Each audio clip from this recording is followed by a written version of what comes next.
हे what's up guys, welcome back once again. दोस्तों, आज की कहानी एक सच्ची घटना पर आधारित है जो कि एक ऐसे शख्स के ऊपर है जिसने अपने देश के लिए कुछ ऐसी चीजों का बलिदान दिया जो आप सोच भी नहीं सकते। तो चलिए शुरू करते हैं। ये उस समय की बात है जब नॉर्थर्न आयरलैंड के कई हिस्सों पर ब्रिटिश हुकूमत का कब्जा था और उन्होंने सभी पुराने रूल्स को बदल दिया और खुद के नियमों को लागू कर दिया।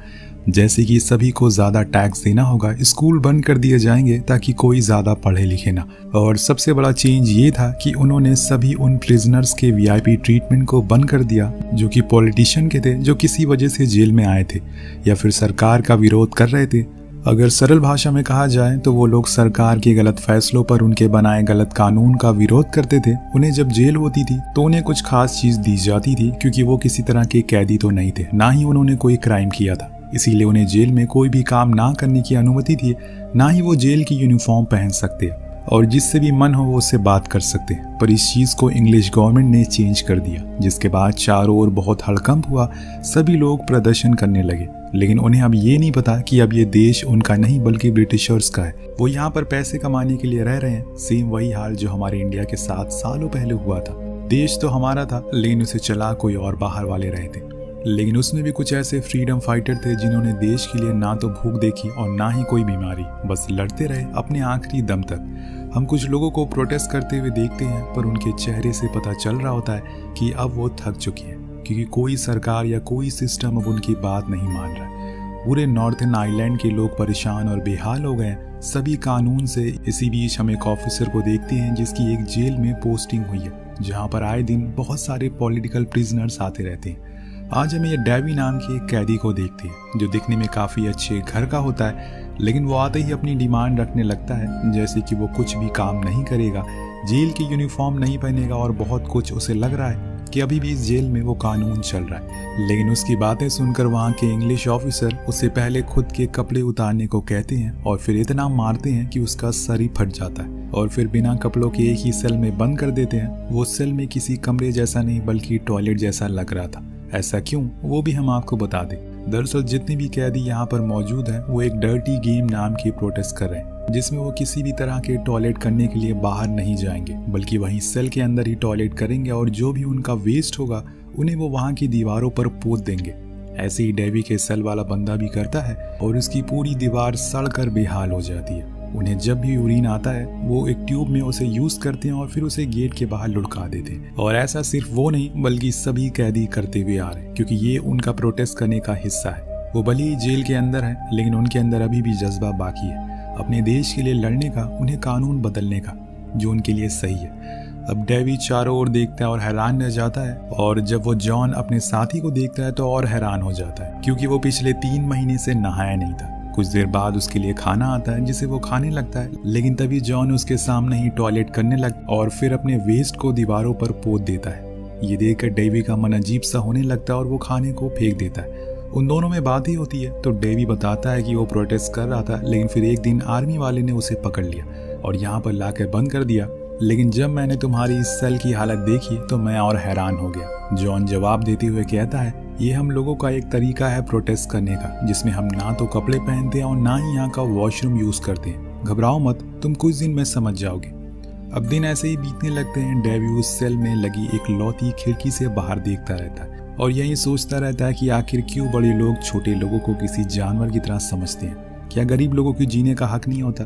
यहाँ हमें एक और बात पता चलती है, जब भी इन कैदियों से इनकी फैमिलीज मिलने के लिए आने वाली होती है तो इन सभी को अच्छे कपड़े दिए जाते हैं ताकि ये उन्हें पहनकर उनसे मिले और सभी को यही लगे कि अंदर सब कुछ नॉर्मल है। लेकिन ये कैदी उन सभी से 4 कदम आगे होते हैं। हम डेवी को देखते हैं जो एक छोटे से पेपर पर कुछ लिखता है और उसे अपने मुंह में फंसा लेता है। जब उसकी वाइफ उससे मिलने के लिए आती है तो वो उसे किस करता है और वो पेपर उसके मुंह में चला जाता है। ऐसे ही दूसरी ओर हम जॉन की पत्नी को भी देखते हैं जो एक शातिर दिमाग वाली औरत थी। तभी वो एक रैपर में कुछ छुपा कर लाई थी और बड़ी चालाकी से वो उसे थमा देती है। किसी को कानो कान भनक तक नहीं होती।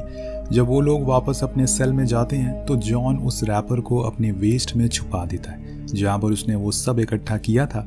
अब रात होने पर वो उसे बाहर निकालता है। जब सभी सो रहे होते हैं तो वो असल में एक छोटा सा रेडियो होता है जिसमें वो बाहर क्या हो रहा है वहाँ के बारे में सुन सकता है। वो जैसे तैसे करके उसे खिड़की पर अटकाता है और फिर उसकी सारी सेटिंग को सही करता है। लेकिन जो बाहर से न्यूज उसे मिलती है उसे सुनकर उसका और डेवी का दोनों का दिल टूट जाता है। जेल में बहुत प्रोटेस्ट हो रहे हैं लेकिन बाहर उनके हक के लिए कोई लड़ नहीं रहा है। सरकार को भी उनके इस प्रोटेस्ट से कोई फर्क नहीं पड़ता।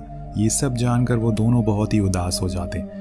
उनका सारा मनोबल टूटने लगता है, लेकिन इन्हें अभी ये नहीं पता कि आने वाले दिनों में कुछ ऐसा होने वाला है जिसकी वजह से इन सभी के नाम सोने के अक्षरों में लिखे जाएंगे, इतिहास की किताबों में। एक दिन जब जॉन सो रहा होता है तो सुबह सुबह किसी के चीखने की आवाज़ आने लगती है। वो फौरन डेवी को जगाता है। उन्हें लगता है कि अब शायद उनका अंत करीब है। वो लोग सभी को मार रहे हैं लगता है और अब इनकी बारी आ गई है, इसीलिए वो दोनों तैयार हो जाते हैं। लेकिन इतनी देर में जब हम बाहर देखते हैं तो हमें पता चलता है कि असल में वहाँ पर लोग बॉबी नाम के कैदी को पकड़कर उसे नहलाने के लिए ले जा रहे हैं, क्योंकि उसके माता पिता उसे मिलने के लिए आ रहे हैं। पर बॉबी जाने से मना करता है और उस पुलिस ऑफिसर के मुंह पर ही थूक देता है। ये वही होता है जिसको हमने कहानी की शुरुआत में देखा था। वो ऑफिसर उस बात से इतना गुस्सा हो जाता है कि उसके बालों के साथ साथ उसकी स्किन को भी काट देता है, जिससे बॉबी दर्द के मारे चिल्लाता है, लेकिन उसके कान में जू तक नहीं रेंगती।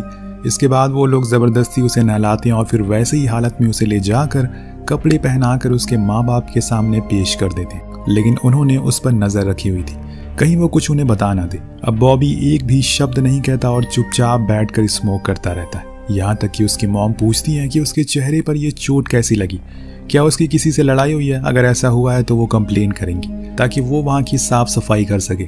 लेकिन जब वो सेल की हालत देखता है तो दंग रह जाता है। इतनी गंदगी में कोई जानवर भी जिंदा नहीं रह सकता जितनी गंदगी वहाँ की दीवारों पर थी। वो पानी से उसे साफ करता है पर कोई फायदा नहीं था, क्योंकि वो फिर से उसे वैसा ही कर देंगे और उनका प्रोटेस्ट जारी रहेगा। इसके बाद हम देखते हैं कि सभी को आज प्रेयर के लिए एक साथ लाया गया है। एक यही समय होता है जब पूरे हफ्ते में जब सभी कैदी एक साथ ही होते हैं, एक जगह पर होते हैं और उनके आसपास कोई भी पुलिस वाला नहीं होता। इसी का फायदा उठाकर बॉबी के पास एक कैदी आता है और उसे कुछ देता है, जिसके बाद वो लोग कुछ बातें करते हैं और फिर ये सेशन खत्म हो जाता है। रात के समय में जब सभी सो जाते हैं तो बॉबी उस नोट को निकालता है जिसमें लिखा था कि कल के दिन कुछ अनोखा होने वाला है। ये लोग हमें कुछ नए कपड़े देंगे ताकि हमारा ये प्रोटेस्ट खत्म हो जाए, जिसके लिए तुम्हें तैयार रहना होगा। वो ये पढ़कर उस नोट को जला देता है और फिर सो जाता है। अब अगले दिन बाहर कुछ हलचल होती है। सभी को कुछ रंग बिरंगे कपड़े दिए जाते हैं, उन्हें जूते दिए जाते हैं बारी बारी करके। और यहाँ वो नोट वाली बात सच निकलती है। जब ऑफिसर उन सभी को ये कपड़े दे रहे होते हैं तो उन्हें देखकर सभी हंसने लगते हैं, क्योंकि उन्हें लग रहा था कि आज इनका प्रोटेस्ट खत्म हो जाएगा। लेकिन जब बॉबी की बारी आती है तो वो चुपचाप उन कपड़ों को अपने सेल में ले जाकर रख देता है और बड़ी देर तक उसके साइड में बैठकर सोचता रहता है। ऐसे ही सेम उसके और साथी भी करते हैं और फिर अचानक से वो सभी सेल में रखी हुई चीजों को पटकने लगते हैं और बॉबी की देखा देखी सब यही करने लगे थे। ये उनका गुस्सा था जो कि ये बता रहा था कि वो ये प्रोटेस्ट नहीं रुकेगा और उनके दिए हुए कपड़ों को भी वो नहीं पहनेंगे, उनका ये प्रोटेस्ट चलता रहेगा। लेकिन ये बात वहाँ के हेड को पसंद नहीं आती, इसीलिए वो बाहर से फोर्स बुलाता और सभी को अंदर चेकअप के बहाने ले जाता है और उनसे कहता है कि वो तेज तेज अपनी शील को पीटने लगे। ऐसा इसलिए था ताकि उन कैदियों की चीखें और चिल्लाने की आवाज़ बाहर तक ना जाए। फिर वो एक एक करके सभी को बाहर लाते हैं और उन्हें बहुत ही बेरहमी से पीटते हैं, क्योंकि उनके आदेश का पालन वो नहीं कर रहे थे। जेलर तो एक कैदी को ऐसी जगह पर हाथ घुसा देता है जिससे कि वो मरते मरते बचता है और फिर उसी हाथ को वो औरों के मुंह में डाल देता है ताकि जो बीमारी उस कैदी को हुई थी वो औरों को भी हो जाए। कुछ ऐसे भी कैदी थे जिनके हौसले बहुत ही ज़्यादा बुलंद थे, इसीलिए वो उल्टा उन पर हमला कर देते हैं। पर यहाँ बात जेलर को पसंद नहीं आती, तो फिर वो उनको पकड़ते हैं और फिर नंगे शरीर पर लाठियों से अंधाधुंध उन्हें पीटना शुरू कर देते हैं, जिससे कि उसकी वही मौत हो जाती है। कुछ ऐसे भी पुलिस वाले थे जिनके अंदर इंसानियत जिंदा थी। उन्हें अच्छे से पता था कि ये जो कुछ भी हो रहा है वो गलत है। ये कैदी उन्हीं के देश के लोग हैं और उन्हें बेरहमी से पीटा जा रहा है। इसीलिए वो साइड में जाकर रोने लगते हैं और गॉड से माफी मांगने लगते हैं। ये सीन देखकर हमें आइडिया होता है कि अंग्रेजों ने पूरी दुनिया पर कितना जुल्म किया है राज करने के लिए। इन सभी चीजों के बाद न जाने कहां से लेकिन ये बात लीक हो जाती है कि जेल में एक पॉलिटिकल प्रिजनर को उसके जेलर ने मार दिया है, जिससे क्या था हर जगह प्रोटेस्ट होना शुरू हो जाते हैं। लोगों के अंदर गुस्सा भर गया था और इस बात का डर जेलर को सताने लगता है कि कहीं उसके साथ कुछ हो ना जाए, क्योंकि सभी को पता था कि सारे ऑर्डर उसी के हाथ से आते हैं। और ऐसे ही एक दिन वो अपनी मॉम से मिलने के लिए जाता है, लेकिन तभी दोस्तों जिस बात का डर होता है वही हो जाता है। एक इंसान आकर सभी के सामने उसे गोली मार देता है और बड़ी ही कैजुअली वहां से निकल जाता है जैसे कुछ हुआ ही ना हो। अब कहानी और आगे बढ़ती है और एक दिन बॉबी से मिलने के लिए उसका एक नामी दोस्त आता है जो उसे बताता है कि जेलर को किसी ने मार दिया है क्योंकि उन्हें पता चल गया था कि अंदर उसने कुछ गलत किया। लेकिन यहाँ बॉबी कहता है कि इससे कोई भी फर्क नहीं पड़ने वाला, हमें कुछ और करना होगा, मैंने हंगर स्ट्राइक करने का सोचा है। लेकिन उसका दोस्त इससे साफ इनकार कर देता है क्योंकि कुछ सालों पहले 7 लोगों ने यही सेम चीज करी थी और फिर उनकी भूख के कारण मौत हो गई। लेकिन सरकार को कोई भी फर्क नहीं पड़ा, सब कुछ वैसे ही चलता रहा। पर यहाँ बॉबी ने कुछ और सोच रखा है। वो कुछ लोगों को चूज करेगा और फिर उनसे कहेगा कि वो 2-2 हफ्तों के गैप में स्ट्राइक को शुरू करे। ऐसा करने पर हमारी ये स्ट्राइक ज्यादा लंबी चलेगी। और उन 7 लोगों ने ये स्ट्राइक एक साथ करी थी, इसीलिए वो बहुत ही कम समय तक चली। मैंने 35 लोगों को चूज करा है जो कि इस स्ट्राइक को मेरे साथ देंगे। तो उसका दोस्त कहता है कि लेकिन सबसे पहले इसे करेगा कौन, क्योंकि पहले वाले को ही देखकर औरों के अंदर हिम्मत आएगी, वरना ऐसे ही बाकी लोग हार जाएंगे तो कोई और इसे पूरा नहीं करेगा। अब ये बात सुनकर बॉबी अपने बचपन का एक किस्सा सुनाता है कि जब वो एक दिन पिकनिक पर गया था अपने स्कूल की तरफ से, वहां पर एक झरने के पास उसे घोड़े का छोटा सा बच्चा मिला जिसके दोनों पैर टूटे हुए थे। सभी को उस पर बहुत दया आ रही थी, लेकिन किसी को उसका दर्द नहीं दिख रहा था। इसीलिए मैंने उस बच्चे को पानी में डुबा दिया और तब तक डुबाया जब तक वो मर नहीं गया। लेकिन मेरी टीचर को लगा कि मैंने कोई पाप किया है, इसीलिए वो मेरे बाल खींचकर स्कूल तक ले गई और उन्होंने मुझे बहुत मारा। लेकिन मैंने कोई गलती थोड़ी करी थी। जो दर्द वो हर रोज झेलता था, मैंने एक दिन उस दर्द से उसे आजाद कर दिया। तुम मेरी बात को समझ रहे हो कि मैं आखिर में क्या कहना चाह रहा हूँ? वो कहता है कि हाँ, यानी कि तुम मेरे वो पहले शख्स होगे जो इस स्ट्राइक को शुरू करोगे। वो सर हिलाता है, कहता है कि जरूर, वो मैं ही हूँ। जब ये स्ट्राइक शुरू होती है तो उस समय बॉबी का वजन 65 किलो होता है, लेकिन एक हफ्ते कुछ ना खाने की वजह से वो घटकर 60 किलो हो जाता है। लेकिन अभी तो ये बस शुरुआत है, उसे भी पता है कि आने वाले समय में उसे बहुत दिक्कतों का सामना करना पड़ेगा। अब जैसे जैसे समय बीतने लगता है वो कमज़ोर होता रहता है। जेल वाले उसके लिए अच्छे अच्छे खाने को लाकर उसके पास रखते हैं, लेकिन उसका हौसला इतना बुलंद था कि पानी पास में होकर भी उसने अपनी प्यास नहीं बुझाई। उसने अपने देश के लिए 40 दिन तक भूखा ही रहना बेहतर समझा और आज 47वां दिन है। उसका वजन घटकर अब 45 किलो हो गया है। वो अब किसी कंकाल की तरह हो गया है, दिन भर बस बेड पर ही पड़ा रहता है। जब एक बारी डॉक्टर उसका चेकअप करने के लिए आते हैं तो वो देखते हैं कि उसका शरीर पे कमजोरी की वजह से इन्फेक्शन हो गया। उसकी बॉडी अब उसकी स्किन को खा रही है, जिसमें वो उसके दवाइयों को लगाता है, जिसमें बॉबी और वो उस पर दवाइयों को लगाता है जिसमें बॉबी को बहुत तकलीफ होती है। एक दिन उसके माता पिता उससे मिलने के लिए आते हैं और अपनी बेटी की ऐसी हालत देखकर वो उसे बार बार पूछते हैं कि वो ये सब क्यों कर रहा है, इससे उसकी जान भी जा सकती है।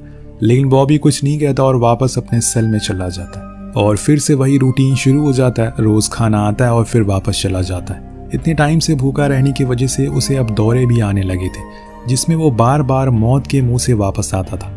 डॉक्टर का कहना था कि उसकी बॉडी अब काम करना बंद कर चुकी है, उसके लंग्स सिकुड़ चुके हैं, उसकी दोनों किडनी खराब हो गई है सही से पानी और खाना ना मिलने की वजह से। और एक बारी जब वो नहाने के लिए जाता है तो डॉक्टर देखते हैं कि उसने पानी की जगह खून का पेशाब किया है। वो डॉक्टर खुद गॉड से प्रे करने लगता है, लेकिन बॉबी ने हिम्मत नहीं हारी थी।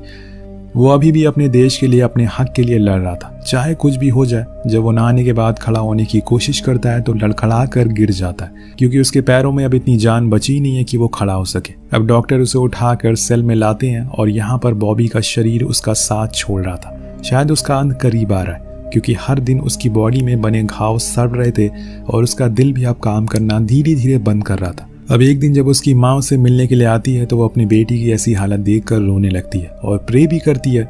बॉबी उन्हें देख रहा था, लेकिन वो कुछ बोल नहीं पाता, क्योंकि उसके अंदर अब इतनी जान बची ही नहीं थी कि वो कुछ बोल सके। अब लेटे लेटे वो अपने उन दिनों को याद करता है जब वो अपने बचपन में था और सोचता है कि वो बचपन के दिन कितने अच्छे हुआ करते थे, जब हमें ना तो धर्म की, ना ही कास्ट की और ना ही पैसे की और ना ही पावर की किसी भी चीज के बारे में पता नहीं था। हम औरों के साथ खुश रहना सीखते थे, चाहे वो किसी भी धर्म या जाति का हो। अगले सीन में हम बॉबी को उसकी आखिरी सांसें लेते हुए देखते हैं और फिर वो दिन आ जाता है जब वो इस दुनिया को छोड़कर चला जाता है। यह हमें बताया जाता है कि उसने 66 दिन बिना खाए पिए गुजार दिए और फिर उसकी मौत हो गई। और ये स्ट्राइक पूरे 7 महीने तक चली, जिसमें 7 पॉलिटिशियन प्रिजनर की जान चली गई। लेकिन उन 7 लोगों की जान बेवजह बर्बाद नहीं हुई, क्योंकि इसके बाद अब शहर में भी लोगों के प्रोटेस्ट जारी हो गए। बॉबी की मौत ने सभी को एक हौसला दिया, उनके अंदर एक आग जला दी, वो भी अपने हक के लिए लड़ सकते हैं। तो दोस्तों, किसी ने सही कहा है कि दुनिया झुकती है, बस उसे झुकाने वाला चाहिए। ब्रिटिश सरकार ने बॉबी की उन सभी डिमांड को एक्सेप्ट कर लिया, जिसमें वो लोग ना तो जेल यूनिफॉर्म पहनेंगे, उन्हें खत लिखने की आज़ादी होगी, वो किसी से भी बात कर सकते हैं और आखिर में वो किसी भी तरह का जेल में कोई काम नहीं करेंगे। ये सभी चीजें उन कैदियों पर लागू होंगी जो अपने देश के लिए लड़ते हुए जेल गए हैं। साफ शब्दों में कहा जाए तो फ्रीडम फाइटर। वेल, आपको कहानी कैसी लगी नीचे कमेंट करके जरूर बताएगा। इस वीडियो पर एम करते हैं 400 कमेंट का और 3000 लाइक का, तो कमेंट और लाइक जरूर करिएगा, उससे हमें मोटिवेशन मिलती है। वेल, मिलते हैं अगली वीडियो में। Peace out.